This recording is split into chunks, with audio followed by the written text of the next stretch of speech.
ಎಲ್ರಿಗೂ ನಮಸ್ಕಾರ. ನಾನು ಅಶ್ವಥ್. ಭಾರತದಲ್ಲಿ ಹಣವನ್ನು ಹೂಡಿ ಶ್ರೀಮಂತರಾಗಿ. ಈ ಹೆಡ್ಲೈನ್ ನೋಡಿ ಕನ್ಫ್ಯೂಷನ್ ಆದ್ರೆ ನೀವು ಆಗಿರ್ತೀರ. ಈ ಮಾತನ್ನು ನಾನು ಹೇಳಿದಲ್ಲ.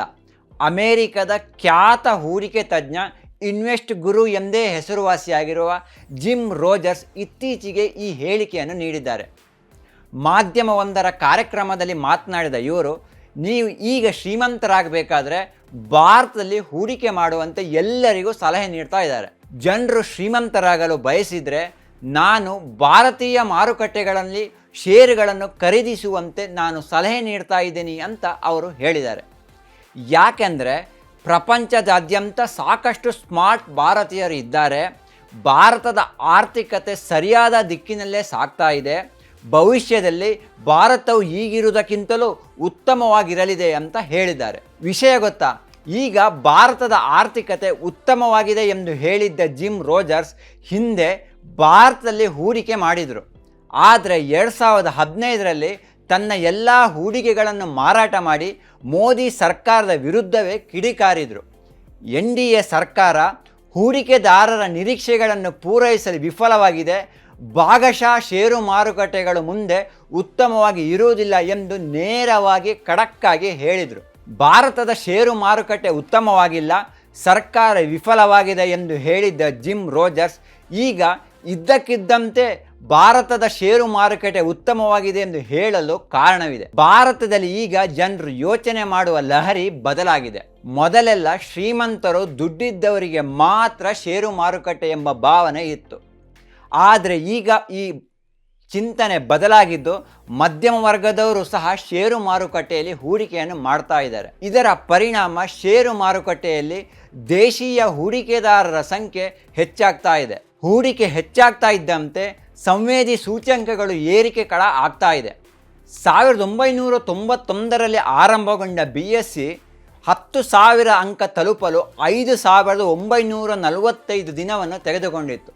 ನಂತರ 432 ದಿನದಲ್ಲಿ 20,000 ಅಂಕ, 1,820 ದಿನದಲ್ಲಿ 30,000 ಅಂಕವನ್ನು ತೆಗೆದುಕೊಂಡ್ರೆ 1,042 ದಿನದಲ್ಲಿ 40,000 ಅಂಕ ತಲುಪಿತ್ತು. 40,000 ನಂತರ ಸೆನ್ಸೆಕ್ಸ್ ವೇಗವಾಗಿ ಓಡಲು ಆರಂಭಿಸಿತು. 415 ದಿನಗಳಲ್ಲಿ 50,000 ತಲುಪಿದರೆ ಕೇವಲ 166 ದಿನಗಳಲ್ಲಿ 60,000 ಅಂಕ ತಲುಪಿತ್ತು. ನಂತರ ವೇಗ ಸ್ವಲ್ಪ ಕಡಿಮೆ ಆಯಿತು. ಆ ನಂತರ 548 ದಿನದಲ್ಲಿ 70,000 ಅಂಕವನ್ನು ತಲುಪಿತ್ತು. ಆಮೇಲೆ ಕೇವಲ 80 ದಿನದಲ್ಲಿ ಸೆನ್ಸೆಕ್ಸ್ 5,000 ಅಂಕ ದಾಖಲಿಸುವ ಮೂಲಕ 75,000 ಅಂಕದ ಗಡಿಯನ್ನು ದಾಟಿತು. ಸೆನ್ಸೆಕ್ಸ್ ಈ ರೀತಿ ಏರಿಕೆಗೆ ಕಾರಣ ಏನು ಅಂತ ನೋಡೋದಿದ್ರೆ ಹಲವು ಕಾರಣಗಳನ್ನು ನಾವು ಕೊಡ್ಬೋದು. ಭಾರತದಲ್ಲಿ ಈಗ ದೇಶೀಯವಾಗಿ ಹೂಡಿಕೆ ಹೆಚ್ಚಾಗಿದೆ.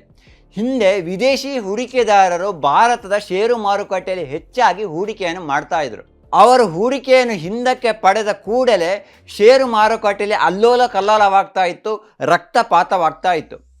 ಈಗ ಭಾರತೀಯ ಹೂಡಿಕೆದಾರರು ಹೆಚ್ಚಿನ ಪ್ರಮಾಣದಲ್ಲಿ ಹೂಡಿಕೆ ಮಾಡ್ತಾ ಇರುವ ಕಾರಣ ಅಷ್ಟೊಂದು ಪ್ರಮಾಣದಲ್ಲಿ ನಷ್ಟ ಆಗ್ತಾ ಇಲ್ಲ. ಒಂದು ವೇಳೆ ಯಾವುದಾದ್ರೂ ಕಾರಣಕ್ಕೆ ದಿಢೀರಾಗಿ ಬಿದ್ದರೂ ಕೆಲವೇ ದಿನಗಳಲ್ಲಿ ಏರಿಕೆಯನ್ನು ಕಾಣ್ತಾ ಇದೆ. ಈ ವಿಚಾರವನ್ನು ಹಿಂದೆ ಹಣಕಾಸು ಸಚಿವೆ ನಿರ್ಮಲಾ ಸೀತಾರಾಮನ್ ಅವರು ಲೋಕಸಭೆಯಲ್ಲಿ ಪ್ರಸ್ತಾಪ ಮಾಡಿದರು. FPIs may come and go, but today Indian retail investors have proven that even if they come and go, any shock that may come is now taken care of because of the shock absorbing capacity the Indian retailer has brought into Indian market. I think we as a house should stand up and appreciate the Indian retailer who's invested a lot of confidence in the stock markets today in India. Corona ಬಂದ ನಂತರ ವಿಶ್ವದ ಆರ್ಥಿಕತೆಗೆ ಬಹಳಷ್ಟು ಹಿನ್ನಡೆಯಾಗಿತ್ತು. ಈ ಮಧ್ಯೆ Russia Ukraine ಯುದ್ಧದಿಂದ ಮತ್ತಷ್ಟು ಸಮಸ್ಯೆಯಾಗಿತ್ತು. ಈ ಎರಡು ಕಾರಣದಿಂದಾಗಿ ವಿಶ್ವದ ಹಲವು ರಾಷ್ಟ್ರಗಳ GDP ಈಗಾಗಲೇ ಕುಸಿತ ಕಂಡಿದೆ. ಚೇತರಿಕೆ ಕಂಡಿಗೆ ಬಹಳಷ್ಟು ಪ್ರಯತ್ನ ಮಾಡ್ತಾ ಇದೆ. ಹೀಗಿದ್ದರೂ ಕೊರೋನಾದಿಂದಾಗಿ ಭಾರತದ ಆರ್ಥಿಕತೆ ಆರಂಭದಲ್ಲಿ ಕುಸಿತ ಕಂಡಿದ್ದರೂ ಈಗ ಚೇತರಿಕೆಯನ್ನು ಕಾಣ್ತಾ ಇದೆ. ವಿಶ್ವದಲ್ಲೇ ವೇಗದ ಆರ್ಥಿಕತೆಯನ್ನು ಹೊಂದುವ ದೇಶಗಳ ಪೈಕಿ ಭಾರತ ಸತತವಾಗಿ ಮೊದಲ ಸ್ಥಾನವನ್ನೇ ಕಾಯ್ದುಕೊಂಡು ಬಂದಿದೆ. ಈ ಕಾರಣಕ್ಕಾಗಿ ಹೂಡಿಕೆದಾರರಲ್ಲಿ ವಿಶ್ವಾಸ ಹೆಚ್ಚಾಗಿದ್ದು ಹೆಚ್ಚಿನ ಪ್ರಮಾಣದಲ್ಲಿ ಹೂಡಿಕೆಯನ್ನು ಮಾಡ್ತಾ ಇದ್ದಾರೆ. ಮೂರನೇದು, ಇಂಟರ್ನೆಟ್ ಡೇಟಾ ಬೆಲೆ ಕಡಿಮೆ ಇರೋದು. ಷೇರು ಮಾರುಕಟ್ಟೆಗೂ ಡೇಟಾಗೂ ಏನು ಸಂಬಂಧ ಅಂತ ನೀವು ಕೇಳ್ತೀರ, ಆದರೆ ಸಂಬಂಧ ಇದೆ. 2016ರವರೆಗೆ ಹೂಡಿಕೆ ಆಗ್ತಾ ಇತ್ತು, ಆದರೆ ಭಾರಿ ಪ್ರಮಾಣದಲ್ಲಿ ಹೂಡಿಕೆ ಆಗ್ತಾ ಇರಲಿಲ್ಲ. ಆದರೆ ಜಿಯೋ ಬಂದ ನಂತರ ಭಾರತದಲ್ಲಿ ವಿಡಿಯೋವನ್ನು ವೀಕ್ಷಣೆ ಮಾಡುವವರ ಸಂಖ್ಯೆ ಹೆಚ್ಚಾಯಿತು. ಷೇರು ಮಾರುಕಟ್ಟೆಯ ಬಗ್ಗೆ ಟಿಪ್ಸ್ ಕೊಡುವವರ ಸಂಖ್ಯೆಯು ಹೆಚ್ಚಾಯಿತು. ಮೊಬೈಲ್ ಆಪ್ಸ್ಗಳು ಬಂತು. ಗ್ರಾಮೀಣ ಭಾಗದಲ್ಲಿದ್ದ ವ್ಯಕ್ತಿಗೂ ಸಹ ಷೇರು ಮಾರುಕಟ್ಟೆ ಕಬ್ಬಿಣದ ಕಡಲೆಯಲ್ಲ ಅನ್ನೋದು ಗೊತ್ತಾಯಿತು. ಕಾಲೇಜು ವಿದ್ಯಾರ್ಥಿಗಳು ಸಹ ಹೂಡಿಕೆ ಮಾಡಲು ಆರಂಭಿಸಿದರು. ಸಾಮಾಜಿಕ ಜಾಲತಾಣಗಳಲ್ಲಿ ಬಹಳಷ್ಟು ಮಂದಿ ಷೇರು ಮಾರುಕಟ್ಟೆಯ ಬಗ್ಗೆ ಎಕ್ಸ್ಪರ್ಟ್ಗಳು ಹುಟ್ಟಿಕೊಂಡರು, ಮಾಹಿತಿಗಳನ್ನು ನೀಡಿದರು. ಹಿಂದೆ ಇಂಟರ್ನೆಟ್ ಕ್ರಾಂತಿ ಆಗದ ಸಮಯದಲ್ಲಿ ನೀವು ಷೇರನ್ನು ಮಾರಾಟ ಮಾಡಬೇಕು ಅಂತಂದರೆ ಬಹಳ ಕಷ್ಟ ಇತ್ತು. ಹೇಗೆ ಅಂತಂದರೆ ಬಿಸ್ನೆಸ್ ವಾಹಿನಿಗಳನ್ನು ನೋಡಿಕೊಂಡು ಅದರಲ್ಲಿ ಷೇರು ಬೆಲೆ ಏರಿಕೆಯಾಗಿದೆಯೋ ಇಳಿಕೆಯಾಗಿದೆಯೋ ಅಂತ ತಿಳ್ಕೊಬೇಕಾಗಿತ್ತು. ಆ ನಂತರ ನೀವು ಕಂಪನಿಯ ಬ್ರೋಕರಿಗೆ ಕರೆ ಮಾಡಿ ಷೇರನ್ನು ಮಾರಾಟ ಮಾಡಬೇಕಾಗಿತ್ತು.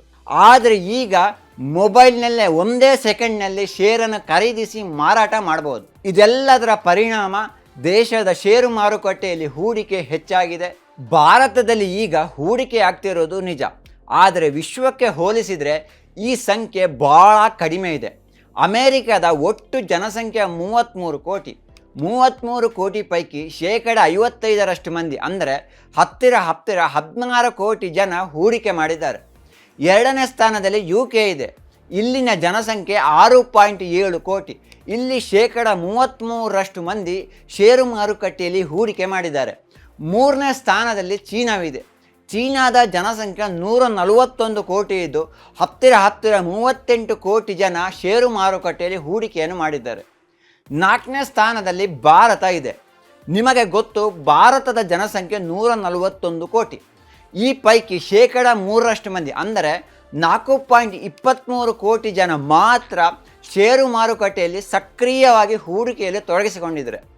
ವರ್ಷದಿಂದ ವರ್ಷಕ್ಕೆ ಭಾರತದಲ್ಲಿ ಡಿಮ್ಯಾಟ್ ಖಾತೆ ತೆರೆಯುವವರ ಸಂಖ್ಯೆ ಹೆಚ್ಚಳವಾಗ್ತಾ ಇದ್ದು, ಹೀಗಾಗಿ ಕಂಪನಿಗಳ ಷೇರು ಬೆಲೆಯೂ ಸಹ ಹೆಚ್ಚಾಗ್ತಾ ಇದೆ. ಜೊತೆಗೆ ಹೂಡಿಕೆದಾರರಿಗೆ ಲಾಭ ಸಹ ಆಗ್ತಾ ಇದೆ. ಧನ್ಯವಾದಗಳು.